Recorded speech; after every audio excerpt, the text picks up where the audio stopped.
Why have you been inactive for 2 months? What is the reason You can't now? be serious. You're rocking girl. on that Took you long. schedule. Where are the freaking videos? Stop Blah, blah, disappearing blah, for blah, so blah, long. blah, Fix blah, your blah, upload blah, schedule. blah, It's blah, blah, blah, blah, garbage. Hey, it's been a while. I'm not gonna be talking about my life too much because yeah, shit happened and this is why I wasn't able to make more videos, but I want to apologize to all of you for what I did. let's get straight into it. Like my 2021 disappointments. And what I mean by that is the games that were a disappointment to me. The list is mine and it's only my opinion. You're free to have your own because I know that what's on the list may get me cancelled on Twitter or some shit. I kinda don't want to say my username, but you know what it is. You know who it is. Alright, this intro was already too long. You guys want to quit the video, but don't do it. Let's start lightly with Sora in Super Smash Bros. Okay, wait. Wait. This is a great thing that Sora got in Super Smash Bros. Don't get me wrong. But, like some other people, I would have liked another character than him to quote-unquote end the series. The trailer was cool, but I don't know, am I the only one who expected to have more than Sora in it? Wouldn't it have been cool to have some of the characters showing up in Kingdom Hearts game alongside with him? I know this is a lot of work, and Disney is annoying. But like, the only reference to the games except Sora himself in the trailer was only the Keyblade with 3 circles supposed to represent the man who shouldn't have a name. You know what I mean? The majority of the Smash characters reveal trailers have some really cool reference to their franchises, but like, even the Smash invitation was missing here. But yeah, to conclude this, I'm just kinda disappointed it wasn't someone else because I'm not a fan of Kingdom Hearts. I mean, I kinda wanna Crash Bandicoot. Ladies and gentlemen, boys and girls, Fazbear Entertainment would...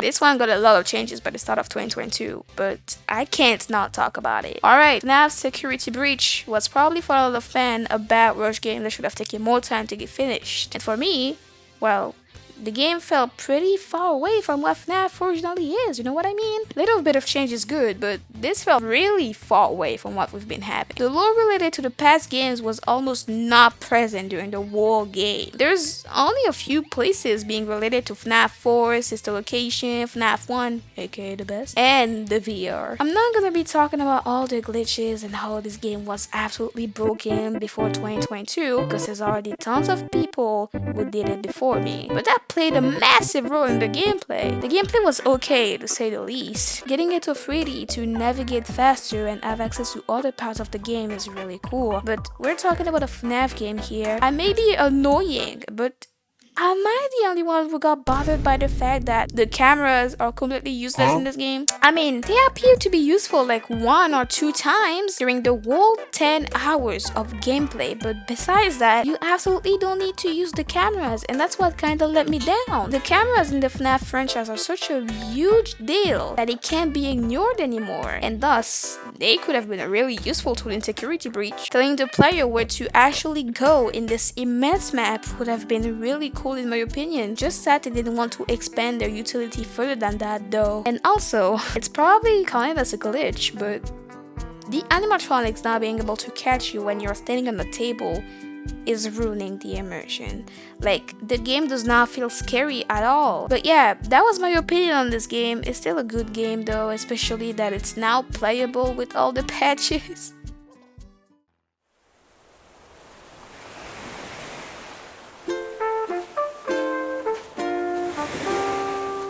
The game that I love and hate at the same time. You all know this music so well now.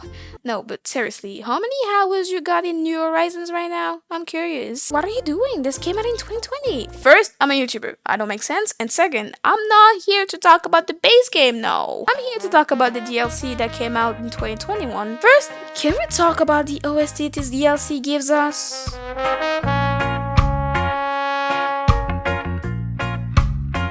Like, they serve for real. But honestly, this felt like a desperate attempt to give the demanding players content. I'm an Animal Crossing fan, and I've played almost every game, alright? Including Animal Crossing Happy Home Designer. And I'm sorry to break it down to you, but this is the same shit. Okay, a port is always good, but come on, man, this doesn't justify anything. The DLC is good, but you get around it fast. The new items and options are really cool, but was it really necessary to lock being able to create partition walls behind a paywall? Pun not intended, actually. I've made like 4 homes and gave up. It just felt like a bad ending to me, knowing this is the last major update. We still keep our hopes up though, for new content in the future, but to be fair, I highly doubt it will come, but who knows? Honestly, the DLC overall was not worth it. 25 bucks? Man, you should definitely save for something else. We got Brewster back, and this doesn't have a price. Pokmon Unite, the mobile-like Pokemon game that came out during the early days of 2021. We got an entire week where everyone was talking and streaming it on Twitch and YouTube. The game is really good, but then why is it on the list? The game's fun. If you want to play it with your friends and have some good time, really, it's good at that. But what does want to get kinda serious? It gets more complicated. There's a lot of stuff that are kinda unfair and unbalanced. For example, you could have the advantage on your enemies for the whole game, but then Zapdos can make it the other way around. Zapdos spawns in at the end of the final stretch, and basically the points will go to the person that led the last hit to Zapdos. You're really starting to see what the issue is now. The game is just overly really unbalanced, and especially when most of the players, and obviously your teammates too, never played a game like League of Legends or such. Pokemon Unite isn't as complex as League, of course, but you know, the overall view of you can get everything for free, but you'll have to go through multiple hours of gameplay. But if you pay, you'll sometimes have a considerable advantage on anyone. It's just not good. It's kind of like pay to fast is hiding the pay to win this time. The game is really fun though if you want to play with your friends. It's really cool, really chill. I appreciate it.